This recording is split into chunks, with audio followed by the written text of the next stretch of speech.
ಅರುಣ್ ಕುಮಾರ್ಗೆ ಭಯವಿದೆ. ವಿಶೇಷ ಕಾರ್ಯಕ್ರಮಕ್ಕೆ ಸ್ವಾಗತ. ನಾನು ನಿಮ್ಮ MP ಮುದಾಳಿ. ಬಂಧುಗಳೇ, ತಮಗೆಲ್ಲ ಗೊತ್ತಿರುವ ಹಾಗೆ ಒಳ ಮೀಸಲಾತಿ, ಒಳ ಸಂಚು, ಒಳ ಮೀಸಲಾತಿಯ ಒಳ ತೊಡಕು, ಒಳ ಮೀಸಲಾತಿಯ ಒಳ ಒಪ್ಪಂದಗಳು ಏನೆಲ್ಲ ಆಗಿತ್ತು ಅನ್ನೋದ್ರ ಬಗ್ಗೆ ನಾವು ಬಹಳಷ್ಟು ರೀತಿಗಳಿಂದ ಸುದ್ದಿಗಳನ್ನ ಮಾಡಿದ್ದೀವಿ. ಆ ಸುದ್ದಿಗೆ ಬಹಳಷ್ಟು ರೀತಿಗಳಿಂದ ಪ್ರಕ್ರಿಯೆ ನೀಡುತ್ತಿರುವಂತ ಮಾಧುರ ಸಮಾಜದ ಮುಖಂಡರು, ಬಿಜೆಪಿಯ ಏಜೆಂಟರು ಹಾಗೂ ಅನೇಕ ಜನ ಕಾಂಗ್ರೆಸ್ ಮಾದಿಗರ ಮುಖಂಡರು ಅಲ್ಲದೆ ಬಿಜೆಪಿ ಮತ್ತು ಬೇರೆ ಬೇರೆ ಇದಕ್ಕೆ ಸೇರಿಕೊಂಡಂತ ಒಂದಿಬ್ಬರು ನಾಯಕರು ಮಾತ್ರ ಈ ಒಂದು ಒಳ ಮೀಸಲಾತಿಯ ಒಳ ಸಂಚನ್ನ ಒಡೆದು ಹಾಕ್ಲಿಕ್ಕೆ ಪ್ರಯತ್ನ ಮಾಡಿರುವಂತ ಪ್ರಮುಖರಲ್ಲಿ ಕಾಣಿಸಿಕೊಳ್ಳೋದು ಅರುಣ್ ಕುಮಾರ್ ಮತ್ತು ಭಾಸ್ಕರ್ ಪ್ರಸಾದ್ ಅಂತ ಮಾತನ್ನ ಇದು ಜಗತ್ ಜಾಹೀರಾಗಿದೆ ಇವ್ರ ಹೆಸರು.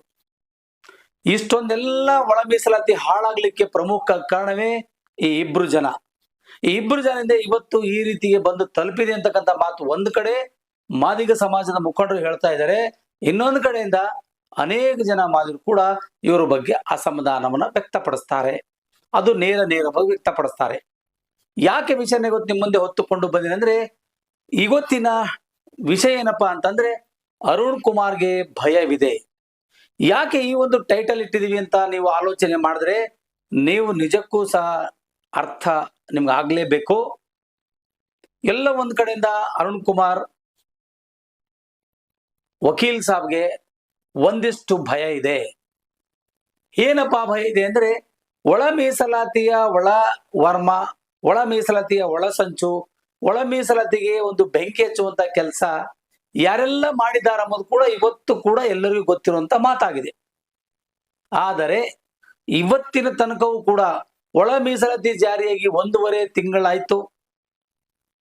ಆದರೆ ತುಟುಕ್ ಪಿಟುಕೆನ್ನದ ಭಾಸ್ಕರ್ ಪ್ರಸಾದ್ ಮತ್ತು ಅರುಣ್ ಕುಮಾರ್ ಆಗಾಗ ಅಲ್ಲಲ್ಲಿ ಒಂದು ಕಾರ್ಯಕ್ರಮಕ್ಕೆ ಹೋಗಿ ದಲಿತ ಸಮುದಾಯದ ಲೀಡರ್ಗಳನ್ನ ಗೇಲಿ ಮಾಡ್ತಾರೆ.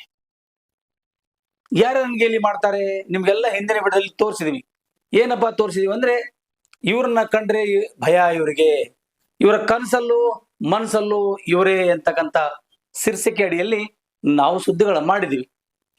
ಪರಮೇಶ್ವರ್ ಮತ್ತು ಪ್ರಿಯಾಂಕಾ ಖರ್ಗೆ, HC ಮಾದೇವಪ್ಪ ಕಂಡ್ರೆ ಮನಸ್ಸಲ್ಲೂ ಕೂಡ ಕನಸಲ್ಲೂ ಕೂಡ ಈ ಇಬ್ರು ಜನರಿಗೆ, ಭಾಸ್ಕರ್ ಪ್ರಸಾದ್ ಮತ್ತು ಅರುಣ್ ಕುಮಾರ್ಗೆ ಈ ರೀತಿ ಒಂದು ಭಯ ಇದೆ.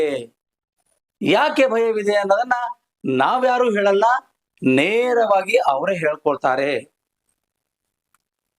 DK ಶಿವಕುಮಾರ್ ಈ ರಾಜ್ಯದ ಮುಖ್ಯಮಂತ್ರಿಯಾಗಿ ಹೊರಹೊಮ್ಮುತ್ತಿರುವಂತಹ ಗಳಿಗೆಯಲ್ಲಿ 10-12 ಜನನು ಕೂಡ ಇವತ್ತೊಂದು ಸಚಿವ ಸಂಪುಟ ಉದ್ಯೋಗಿಗಳನ್ನ ಪ್ರಮಾಣ ವಚನ ಸ್ವೀಕಾರ ಮಾಡ್ತಾರೆ. ಆ ಸ್ವೀಕಾರ ಮಾಡೋ ನಂತರದಲ್ಲಿ ಪರಮೇಶ್ವರ್ ಆಗಿರ್ಬೋದು, ಖರ್ಗೆ ಆಗಿರ್ಬೋದು, ಮಹಾದೇವಪ್ಪ ಆಗಿರ್ಬೋದು, ನರೇಂದ್ರ ಸ್ವಾಮಿ ಅವರು ಆಗಿರ್ಬೋದು, ಯಾರಿಗೂ ಕೂಡ ಈ ಸಮಾಜಗಳ ಇಲಾಖೆನ ಕೊಡಬೇಡಿ ಎನ್ನುವಂತ ಭಯ ಕಾಡ್ತಾ ಇದೆ ಅರುಣ್ ಕುಮಾರ್ಗೆ. ಯಾಕೆ ಇವರು ಭಯ ಕಾಡ್ತಾ ಇದ್ರೆ ಮತ್ತೇನ್ ಮಾಡ್ತಾರೋ ಅಂತಕ್ಕಂಥ ಭಯದಲ್ಲಿ ಅರುಣ್ ಕುಮಾರ್ ಹೇಳಿಕೆಯನ್ನು ಕೊಡ್ತಾ ಇದ್ದಾನೆ. ಹಾಗಾದರೆ ಈ ಖಾತೆನ ಅರುಣ್ ಕುಮಾರ್ಗೆ ವಹಿಸಿಕೊಡಿ DK ಶಿವಕುಮಾರ್ ಅವರೇ, ಅವ್ರು ತುಂಬಾ ರೀತಿನ ಉಪಯೋಗಿಸ್ಕೊಂಡು ಬರ್ತಾರೆ ಅಂತಕ್ಕಂಥ ಮಾತು ಕೂಡ ಅನೇಕ ಜನರು ಹೇಳ್ತಾ ಇದ್ದಾರೆ. ಒಂದು ಕಡೆ ಭಾಸ್ಕರ್ ಪ್ರಸಾದ್ ಒಂದಿಷ್ಟು ದಿನ ಸುಮ್ಮನಾಗಿದ್ರು, ಅವ್ರ ಆರೋಗ್ಯದಲ್ಲಿ ಏರುಪೇರಾಗಿತ್ತು. ಹಾಗಾಗಿ ಎಲ್ಲ ಹೋರಾಟಗಳನ್ನು ಬಿಟ್ಟು ಒಂದಿಷ್ಟು ನೆಮ್ಮದಿಯಾಗಿ ಹೊರ್ತೀನಿ ಅನ್ನುವಂತ ಮಾತು ಹೇಳಿ ಹೋಗಿದಂತವ್ರು ಪಾಪ ಇವತ್ತಿನವರು ಕೂಡ ಆ ಮನುಷ್ಯ ಯಾರ ಬಗ್ಗೆನೂ ಕೂಡ ಮಾತಾಡಲೇ ಇಲ್ಲ. ಒಳ ಮೀಸಲೆ ಆಯ್ತು, ಮುಗಿತು, ಅವರು ರೆಸ್ಟಿಗೆ ಹೋದ್ರು. ಆದ್ರೆ ಅರುಣ್ ಕುಮಾರ್ ಸಾಹೇಬರು, ಬಿಜೆಪಿಯ ಮುಖಂಡರು ಅಲ್ಲಿ RSS ಪಡಸಾಲೆಯಲ್ಲಿ ಹೇಳಿದನ್ನೆಲ್ಲ ಕೇಳಿಕೊಂಡು ಬಂದು ಅರುಣ್ ಕುಮಾರ್ಗೆ ಮತ್ತು ನಮ್ಮ ಭಾಸ್ಕರ್ ಪ್ರಸಾದ್ಗೆ ಹೇಳಿಬಿಟ್ಟು ಒಂದಿಷ್ಟು ಮಾದರಿಯಲ್ಲಿ ಗೊಂದಲ ಸೃಷ್ಟಿ ಮಾಡಿ ಇವತ್ತು ಎಡವಟ್ಟು ಮಾಡ್ತಿರೋದು ಎಲ್ಲರಿಗೂ ಗೊತ್ತಿರುವಂತ ವಿಷಯವೇ. ಇವತ್ತು ಸಹ ಅರುಣ್ ಕುಮಾರ್ಗೆ ಹೊಲೆಯ ನಾಯಕರ ಮೇಲೆ ಭಯವಿದೆ. ಏನಕ್ಕಪ್ಪ ಭಯವಿದೆ? ಸಮಾಜ ಕಲ್ಯಾಣ ಇಲಾಖೆಯನ್ನ ಈ ಜನಾಂಗಕ್ಕೆ ಕೊಡಬೇಡಿ, ಹೊಲೆಯ ಸಮಾಜಕ್ಕೆ ಕೊಡಬೇಡಿ, ಬೇರೆ ಯಾರನ್ನಾದ್ರೂ ಕೊಡಿ, ಕನಿಷ್ಠ ಸೌಜನ್ಯಕ್ಕಾದರೂ ನಮ್ಮ ಒಳ ಮೀಸಲಾತಿಯನ್ನ ಜಾರಿ ಮಾಡ್ತಾರೆ. ಯಾಕಂದ್ರೆ ಹೊಸಬ್ರಿದ್ದಂದ್ರೆ ಅವರನ್ನ ಹೆದರಿಸಿ ಬೆದರಿಸಿ ಮಾಡಿಸ್ಕೊಳ್ತೀವಿ ಎನ್ನುವಂತ ಮಾತು ಅರುಣ್ ಕುಮಾರ್ದಾಗಿತ್ತೇನೋ. ಆದರೆ ಅದನ್ನ ಮಾತ್ರ ಬಾಯಿ ಬಿಡಲಿಲ್ಲ ಯಪ್ಪ. ಹೇಳೋದೇನಪ್ಪಾ ಅಂತಂದ್ರೆ, ಪರಮೇಶ್ವರ್ ಆಗಿರ್ಬೋದು, ಪ್ರಿಯಾಂಕಾ ಆಗಿರ್ಬೋದು, ನಾರಾಯಣ ಸ್ವಾಮಿ ಆಗಿರ್ಬೋದು ಮತ್ತು ಎಸ್.ಸಿ. ಮಹದೇವಪ್ಪ ಅವರಾಗಿರು, ಇವರಿಗೆ ಈ ಸಂಪುಟ ದರ್ಜೆ ಸಚಿವ ಸ್ಥಾನಮಾನದಲ್ಲಿ ಸಮಾಜ ಇಲಾಖೆಯ ಖಾತೆ ಕೊಡಬೇಡಿ. ಖಾತೆ ಕೊಟ್ಬಿಟ್ರೆ ನಮ್ಮನ್ನು ಮತ್ತೆ ಹಾಳು ಮಾಡ್ತಾರೆ ಎನ್ನುವಂತ ಭಯ ಅವರಿಗಿದೆ. ಹಾಗಾಗಿ ನೇರವಾಗಿ ಹೇಳ್ತಾ ಇರೋದು, ಅರುಣ್ ಕುಮಾರ್ ಈ 4 ಜನರಿಗೆ ಸಮಾಜ ಕಲ್ಯಾಣಕ್ಕೆ ಖಾತೆಯನ್ನ ಕೊಡಬೇಡಿ. ಹಾಗಾದರೆ ಯಾರನ್ನು ಕೊಡಬೇಕು, ಯಾರಿಗೆ ಕೊಡಬೇಕು ಎನ್ನುವುದನ್ನ ಒಂದಿಷ್ಟು ವಿಚಾರ ಮಾಡಬೇಕಾಗಿದೆ. ಬನ್ನಿ ಹಾಗಾದ್ರೆ, ಒಬ್ಬ ವಕೀಲ ಆಗಿರ್ತಕ್ಕಂಥ RSS ನ ಮುಖಂಡರು ಅಲ್ಲಲ್ಲಿ ಹೋದಲ್ಲಿ ಬಂದಲ್ಲಿ ಕುಂತಲ್ಲಿ ನಿಂತಲ್ಲಿ ಒಂದಲ್ಲ ಒಂದು ಹೊಲೆಯರ ಬಗ್ಗೆ ಮಾತಾಡೋದು ಅವರ ಕೈಯಲ್ಲಿ ಆಗ್ಬಿಟ್ಟಿದೆ. ಹೇಗಾದ್ರೂ ಮಾಡಿ ನಮ್ಮ ಸಮಾಜದ ಒಬ್ಬ ಸ್ಥಾನಕ್ಕೆ ಹೋಗ್ತಕ್ಕಂಥ ಮುನಿಯಪ್ಪ ಆಗಿರ್ಬೋದು, ಆಂಜನೇಯ ಆಗಿರ್ಬೋದು, ಅಥವಾ RB ತಿಮ್ಮಾಪುರ ಆಗಿರ್ಬೋದು, ಅವ್ರ ಬಗ್ಗೆ ಮಾತಾಡೋದಿಲ್ಲ. ಹೀಗಾಗಿ ಇವತ್ತು ಸಮಾಜದಿಂದ ಅವರನ್ನ ದೂರಿಡುವಂತ ಪ್ರಶ್ನೆ ಆಗ್ತಾ ಇದೆ. ಕಾಂಗ್ರೆಸ್ ಪಕ್ಷದಲ್ಲಿ ಕೂಡ ಸೈಡ್ ಲೈನ್ ಮಾಡ್ತಾ ಇದ್ದಾರೆ. ಬಿಜೆಪಿ ಪಕ್ಷ ಹೇಳ್ದಂಗೆ ಕೇಳಿಕೊಂಡು ಅರುಣ್ ಕುಮಾರ್ ಮತ್ತು ಭಾಸ್ಕರ್ ಪ್ರಸಾದ್ ಸೇರಿಕೊಂಡು ಈ 3 ಜನರನ್ನ ಕಾಂಗ್ರೆಸ್ ಪಕ್ಷದಿಂದ ದೂರಿಡುವಂತ ಮಟ್ಟಕ್ಕೆ ಕೆಲಸ ಮಾಡ್ತಾ ಇದ್ದಾರೆ. ಆದ್ರೆ ಆಂಜನೇಯ ಮಾತ್ರ ಸುಮ್ಮನೆ ಕೂತಿಲ್ಲ, ಅಲ್ಲಲ್ಲಿ ಇಲ್ಲಲ್ಲಿ ಘರ್ಜನೆ ಮಾಡ್ತಾನೆ ಬರ್ತಾ ಇದ್ದಾರೆ. DK ಶಿವಕುಮಾರ್ ಕೂಡ ಆಪ್ತರಾಗಿದ್ದಾರೆ, ಅವ್ರ ಕೆಲಸ ಅವ್ರು ಮಾಡಿಸ್ಕೊಳ್ತಾರೆ. ಆದ್ರೆ ಇದು ಕ್ರೆಡಿಟ್ ವಾರ್ ನಡೀತಾ ಇದೆ.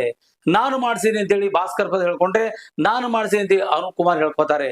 ಇಲ್ಲೆಲ್ಲ ಮಾಡಿದ್ದು ಕಾಂಗ್ರೆಸ್ನ ಮುಖಂಡರಾಗಿರ್ತಕ್ಕಂಥ RB ತಿಮ್ಮಾಪುರ ಆಗಿರ್ಬೋದು, KH ಮುನಿಯಪ್ಪ ಆಗಿರ್ಬೋದು, ಆಂಜನೇಯವರಾಗಿರ್ಬೋದು, ಅನ್ನು ಹಲವಾರು ಜನ, ಅಂಬಣ್ಣ ಆಗಿರ್ಬೋದು, ಬಸವರಾಜ್ ಕೌತಾಳ್ ಆಗಿರ್ಬೋದು, ಇವರೆಲ್ಲ ಒಂದು ಕಡೆಯಿಂದ ಕಾಂಗ್ರೆಸ್ಗೆ ಬೆಂಬಲವಾದ್ರೆ ಇವರೊಂದು ಕಡೆಯಿಂದ ಬೆಂಬಲ ಬಿಜೆಪಿಗಿದೆ.